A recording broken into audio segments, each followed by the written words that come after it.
네, TBC 클리닉 건강 365 오늘 두 번째 주치 소개해드립니다. 김종훈 신경외과 전문의 자리했습니다. 예, 안녕하십니까? 안녕하세요. 안녕하십니까. 영남대병원 신경외과의 김종훈입니다. 예. 요즘 날씨가 갑자기 추워져서 그런지 네. 건강이 안 좋아졌다 이런 얘기가 많이 들려옵니다. 그래요. 또 게다가 평소에 건강했던 분들이 갑자기 세상을 네. 떠났다는 소식도 들려와서 마음이 참 무거운데요. 네. 특히 뇌 관련 질환의 경우에는 정말 예고 없이 찾아온 경우가 많은 것 같습니다. 어떤가요? 예, 그렇습니다. 뇌 관련 질환, 특히 뇌혈관 질환의 경우에는 예고 없이 갑자기 찾아오는 경우가 많습니다. 추위가 찾아오는 환절기에는 감기와 같은 계절성 질환은 물론 이 뇌혈관 질환도 늘어납니다.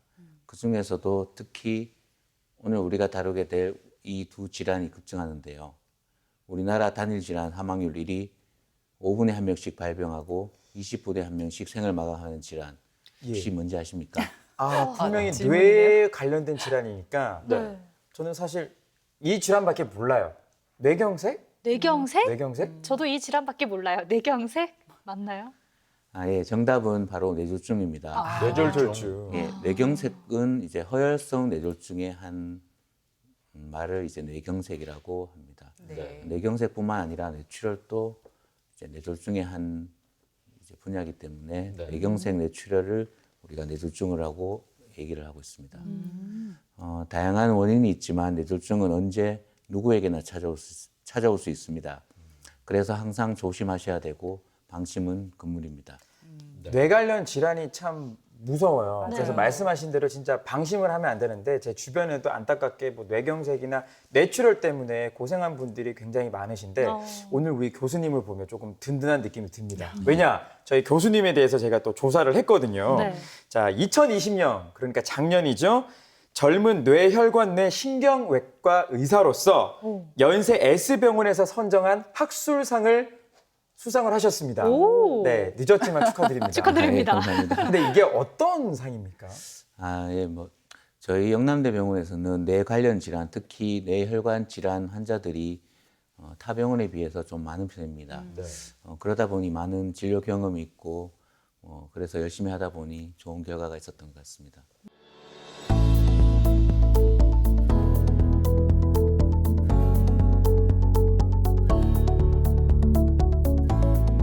환자분은 큰 뇌혈관이 막혀서 혈전 제거술을 잘 시행되었고 그 이후에 지금 많이 좋아져서 앞으로 약물 치료를 잘하면 많이 좋아질 것이라고 생각됩니다. 날씨가 점점 추워질수록 급증하는 질환이 있습니다. 바로 뇌혈관 질환인데요. 우리나라 주요 사망 원인인 암 다음으로 두 번째로 사망률이 높은 것이 바로 뇌혈관 질환입니다. 혈관이 터져버려 조직이 파괴되는 뇌출혈, 혈관이 막혀 기능이 저하되는 뇌경색. 뇌혈관 질환은 여러 가지 심각한 부작용을 동반해 더욱 큰 문제가 되는데요. 언어장애를 비롯해 반신마비나 전신마비로 이어질 수도 있기 때문에 유의하셔야 합니다. 뿐만 아니라 한 번 걸리면 회복이 어렵기 때문에 미리 예방하는 게 최선인데요. 시간을 다투는 뇌출혈과 뇌경색, 그 골든타임을 지금 확인해봅니다. 병명이 저희는 항상 헷갈립니다. 뇌졸중, 뇌경색, 뇌출혈, 뇌동맥류 등등 참 다양하고 이름도 네. 여러 가지인데 정확하게 뇌경색과 뇌출혈 어떤 건가요?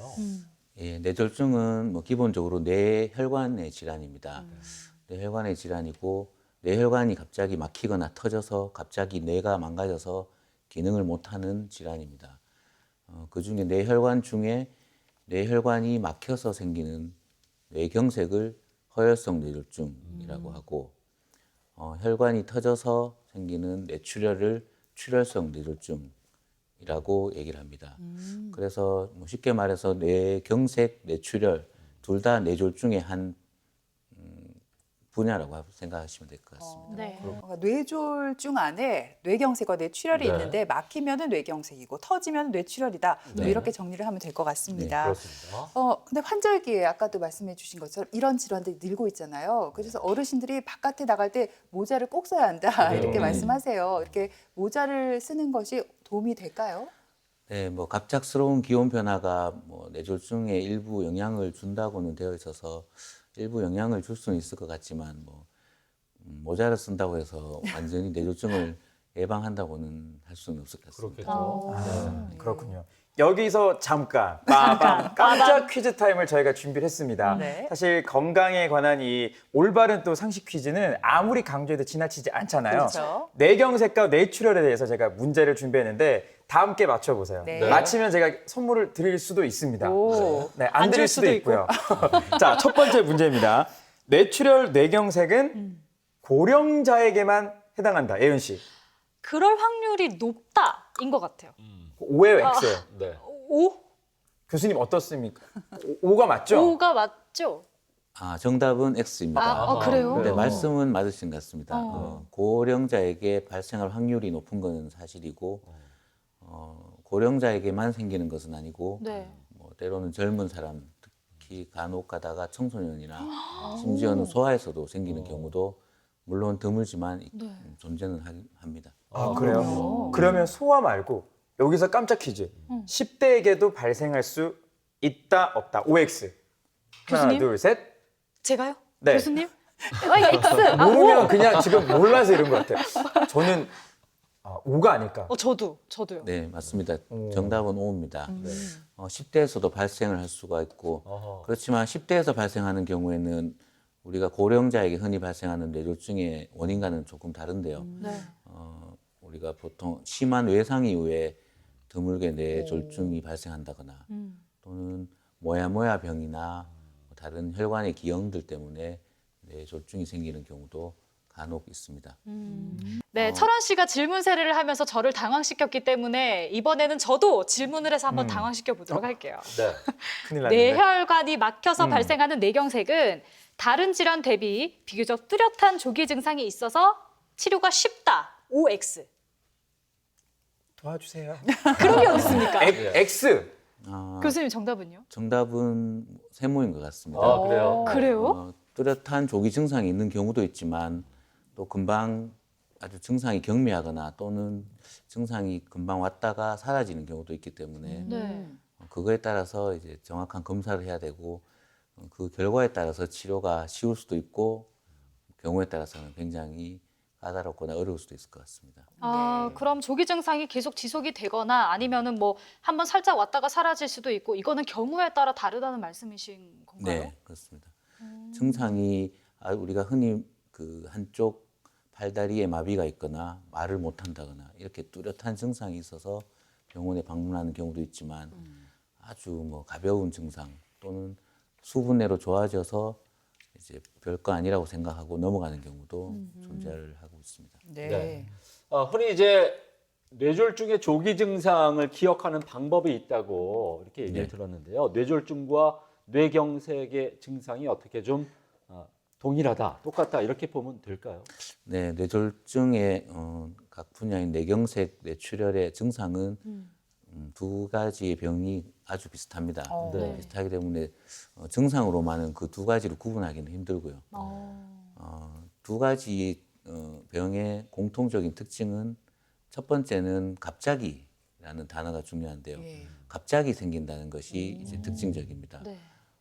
갑자기가 아니고 뭐 한 며칠 정도, 몇 주 전부터 몸이 안 좋다. 이런 경우에는 뇌경색, 뇌출혈의 경우가 좀 가능성이 떨어지게 됩니다. 그리고 두 번째는 특징적인 것은 온몸 전체에 힘이 빠지는 것이 아니라 항상 한쪽, 팔, 다리 한쪽으로 생긴다는 것이 또 특징적인 증상이 되게 됩니다. 그리고 또 가장 많이 동반하는 증상은 말이 어둔하다든지 말을 아예 못한다든지 이런 언어와 관련된 언어 장애가 생기기 때문에 이 세 가지를 합쳐서 갑자기 한쪽 말 이렇게 우리가 기억하면 쉬울 것 같습니다. 아, 그렇네요. 정말. 또 한 가지 저희가 OX 퀴즈 한번 내볼게요. 뇌경색과 뇌출혈은 재발률이 높다. 교수님, O인가요, X일까요? 이것도 아까와 마찬가지로 정답은 세모입니다. 아, 그래요? 네. 물론 뇌경색, 뇌출혈이 한 번 오지 않는 사람보다는 한 번 경험한 사람이 다시 뇌졸중을 경험할 확률이 높은 것은 사실이지만 우리가 적절한 치료와 예방을 잘 한다면 우리가 재발률이 아주 높다고는 말할 수 없을 것 같습니다. 네. 그러면 교수님, 어르신들 보면 네. 사실 기저질환이 있는 분들 많잖아요. 뭐 고혈압이 있다거나 당뇨가 있다거나 그럴 때 뇌경색이나 뇌출혈에 걸릴 확률이 혹시 더 높아질 수도 있어요? 네, 그 뇌경색, 뇌출혈의 가장 위험 요소 중에 첫 번째로 꼽는 것이 고혈압입니다. 우리가 고혈압 조절이 잘 되지 않는 경우에는 이 두 가지 질환이 생길 확률이 매우 높아지게 됩니다. 아, 교수님, 그럼 고혈압을 치료하지 않으면 뇌출혈이나 뇌경색이 올 수가 있다는 말씀이시네요. 조심을 해야겠습니다. 네, 그렇습니다. 그리고 왜 사람이 살다 보면 이런 일이 있죠. 갑자기 스트레스 받아가지고 뒷목을 탁 잡는 경우가 있잖아. 그런 경우 있죠. 스트레스 받아 하는 경우. 뭐 예를 들면 부부싸움이라던가 뭐 어떤 친구와의 어떤 안 좋은 일이라던가 뭐 이런 일이 다양한 일들이 있을 텐데 이렇게 스트레스가 최고조로 탁 받을 때 혈압이 높아질 때 이때 뇌출혈이 일어날 수도 있는 건가요? 네, 충분히 가능한 얘기고 실제로도 많이 일어나고 있습니다. 뭐 갑자기 그런 스트레스나 어떤 뭐 싸움을 해서 혈압이 올라간다는 그런 상황도 있지만 뭐 또 많이 생기는 경우가 뭐 화장실에서 힘을 주다가 아이고. 이렇게 갑자기 혈압이 올라가서 생기는 경우가 그렇구나. 또는 이렇게 머리를 거꾸로 해서 머리를 감다가 네. 머리로 피가 갑자기 쏠리면서 혈압이 올라가서 이렇게 뇌출혈이 돼서 오는 경우가 실제로는 아주 많습니다. 저 매일 그래요? 아침 숙여서 머리 감거든요. 이제 서서 감는 서서 걸로 이렇게 해야겠네요, 바꾸면 이제. 어떨까 싶어요. 아니 그 숙여서 감는데 예. 감고 일어나 막 어지러지러한 거 있잖아요. 네. 그거는 그 왜 그런 거죠? 뇌경색의 전조 증상 그런 건 아닌가요? 단순한 그냥 어지러운 정도 그 체위 변경에 따라서 어지러운 거는 뭐 뇌졸중이라고 보기 힘들 것 같습니다. 아, 그건 걱정이 좀 되시나 봐요. 네. 평소 운동을 안 해서 그런지. 알겠습니다. 예. 정말 한순간도 어쨌든 우리가 방심을 해서는 안 될 것 같습니다. 네. 뇌질환이 정말 우리 몸속에 시한폭탄 같은 존재라는 생각마저 드는데 네. 그만큼 뇌혈관을 잘 관리하는 게 정답인 듯도 합니다. 네. 뇌혈관이 막히는 게 이제 뇌경색인데 사실 이게 나이가 들면서 혈관이 막히는 이 동맥경화가 원인인 경우가 많다고 하는데 이게 또 어린이한테도 나타날 수가 있다면서요? 네, 어린이에서도 뇌경색이 오는 경우가 간혹 있는데요.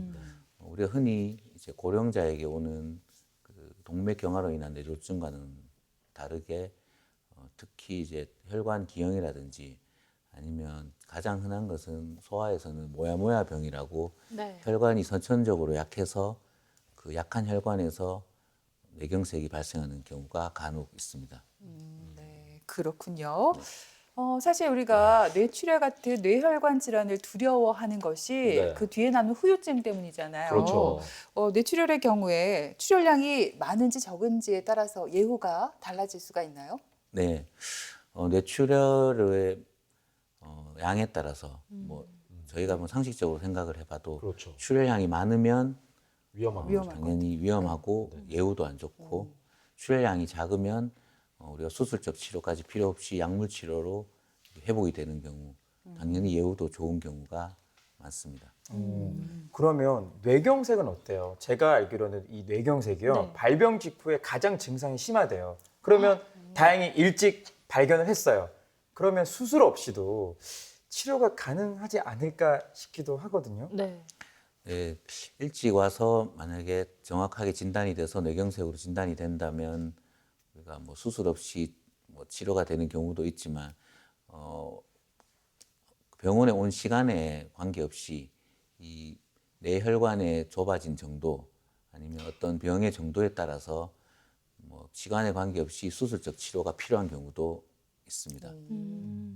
왜 한 번 파괴된 뇌세포는 다시 회복되기 어렵다 이런 얘기가 있잖아요. 혹시 뇌출혈, 뇌경색의 경우에도 완벽한 회복이 좀 어려운가요? 아니면 재활을 좀 열심히 잘 꾸준히 하면은 100%좀 회복이 될까요? 손상의 경우가 심한 경우에는 좀 회복이 힘든 경우가 많지만 뇌 조직이 손상이 적다면 네. 거의 예전과 똑같이 완벽히 회복되는 경우도 충분히 있습니다. 그리고 그거의 이제 전제 사항은 환자가 빨리 병원에 와서 적절한 치료를 제 시간에 받아야지 이 손상된 뇌세포가 더 회복이 될 수 있는 기회가 있다고 생각합니다. 네, 그래요. 뇌출혈과 뇌경색이 참 치료가 지금 말씀 들으신 것처럼 중요한데 특히 타이밍, 시간이 무엇보다 시간과의 싸움이다. 이런 얘기들을 우리가 정말 많이 들었습니다. 진단에서 치료가 이루어지기까지 그 과정에 걸리는 시간, 이게 참 중요하지 않겠습니까? 네, 기본적으로 진단 및 치료는 빠르면 빠를수록 좋습니다. 하지만 요즘은 시간이 조금 늦더라도 우리가 정확한 검사를 통해서 회복의 가능성이 높아졌기 때문에 늦었다고 치료를 포기하는 일은 있으면 안 될 것 같습니다. 그렇죠. 네. 빠르면 좋지만 늦었더라도 충분히 치료의 기회는 있습니다. 네, 그렇군요. 일단 뭐 아까 말씀해주신 갑작스럽게 뭐 얼굴이나 팔 등에 마비 증상이 나타났을 그렇죠. 때는 빨리 병원을 찾는 게 중요할 것 같습니다. 네. 뇌경색과 뇌출혈이 일단 생기면은 수술이 기본일 것 같은데 수술하는 방법에도 또 여러 가지가 있죠. 네, 뇌경색은 약물 치료뿐만 아니라 요즘은 막혀 있는 혈관을 뚫어주는 혈전 제거술이라는 혈관 내 수술을 하고 있습니다. 예. 뇌출혈도 양이 많으면 출혈을 제거하는 개두술을 하기도 하고 출혈의 원인에 따라 만약에 뇌 동맥류 파열에 의한 뇌 지주막하 출혈이면 우리가 개두술을 하기도 하지만 요즘은 혈관 내로 수술하는 우리가 흔히 일반인들이 얘기하는 시술을 많이 하고 있는 상태입니다. 그러니까 수술이 아닌 시술로. 네. 시술. 60세 이상이 되면 아무래도 그 어르신들이 수술을 받아도 예후가 좋지 않다 이런 말들을 많이 들었거든요. 고령의 중증 환자인 경우에는 아무래도 수술하기가 참 쉽지는 않을 것 같아요. 네, 그 고령의 수술을 해야 되는 환자들이 쉽지가 않은 이유가 예전에는 이제 전신 마취를 해야 되고 수술을 받는 이제 여러 가지 이제 일반적인 몸의 컨디션의 문제 때문에 그런 경우가 많았는데 아까도 말씀드렸듯이 요즘은 혈관 내로 수술하는 경우에 따라서는 우리가 부분 마취로 하기도 하고 수술 시간도 상대적으로 굉장히 짧기 때문에 여러 가지 회복이 빠르고 그렇기 때문에 고령 환자들에게도 충분히 안전한 시술이 이루어지고 있는 상황입니다. 다행입니다. 아무래도 수술, 뇌 수술이라고 하면 사람이 좀 겁도 나고 두렵기도 한데 혈관내 치료, 그러니까 시술을 받으면은 비교적 회복도 빠르고 좀 긍정적인 이야기를 해주셨어요. 이거는 그럼 좀 덜 위험한 건가요? 어떻게 진행을 하는 건가요? 네, 그런 이제 질문도 많이 하고 환자분들이 사실 수술은 위험하고 어렵고 네. 시술은 쉽고 뭐 합병증도 적고 네. 이렇게 이해하시는 경우가 많지만 그렇죠. 네. 저희 이제 그 시술이나 수술을 하는 입장에서는 두 가지의 방법은 둘 다 장단점이 각각 있다고 생각합니다. 네. 수술이라고 무조건 위험한 것도 아니고요. 어떤 환자에게서는 수술이 더 안전하고 정확한 치료 방법이 될 수가 있고 또 어떤 경우에는 시술이긴 하지만 굉장히 위험한 경우도 있기 때문에 그 어느 것이 더 중요하고 어느 것이 더 환자에게 도움이 될지는 우리 진료를 받고 전문의하고 상담을 해야 될 것 같습니다. 네. 아니 그러면은 좀 구체적으로 좀 여쭙고 싶은데 그 시술을 할 때 위험할 경우는 어떤 경우가 위험할 수가 있나요? 시술에서 위험한 경우에는 수술은 우리가 직접 눈으로 확인을 한 다음에 뭐 현미경을 통해서 이 수술하는 사람이 직접 이렇게 조절을 할 수가 있다는 장점이 있지만 네. 시술은 아무래도 시술하는 사람 손과 수술을 받는 이 위치의 거리가 충분히 있기 때문에 네. 그것이 직접 보고 하는 것보다는 우리가 여러 가지로 조절하기가 좀 힘든 부분이 있습니다. 네. 그런 게 우리가 여러 가지 합병증이나 위험의 원인이 될 거라고 생각합니다. 아 그렇군요. 네. 그래서 꼭 그 수술만 위험하고 시술은 안 위험하고 그건 아니라는 네. 그런 말씀인 것 같습니다. 네. 그 뇌경색 같은 경우에는 이제 후유증이 만만치 않은 걸로 알고 있습니다. 그 가운데 하나가 이제 눈 시력을 완전히 잃게 되는 경우도 있다고 하는데 어떻습니까? 예, 뭐 우리가 뇌가 담당하는 부위, 시력을 담당하는 부위가 있고, 뭐 듣는 부위를 담당하는 부위, 팔다리 움직임을 담당하는 부위, 말을 담당하는 부위, 다 각각 다른데요. 그 이제 위치에 따라서 어느 부위에 뇌경색이 왔는지에 따라서 그 후유증이나 어떤 남는 어떤 증상은 다를 것 같습니다. 근데 보통 눈으로 나타나는 증상은 비교적 드문 경우고요. 주로 팔다리 힘이 빠져 있거나 언어에 장애가 생기는 경우가 뇌졸중의 가장 흔한 증상이고 후유증입니다. 그렇군요. 네. 사실 나이가 들면서 뇌혈관 질환 조심해야 된다. 특히 남성분들이 더 그렇습니다. 조심해야 된다. 그런 말들을 네네. 합니다. 이게 바로 네. 동맥경화 때문인데 네네. 동맥경화가 뇌경색이나 뇌출혈의 원인이 되잖아요. 네. 그렇다면 이 동맥경화부터 잡아야 할 텐데 콜레스테롤이 문제잖아요. 평소에 우리가 그럼 복잡하죠. 콜레스테롤 수치를 관리하는 일도 중요할 것 같아요.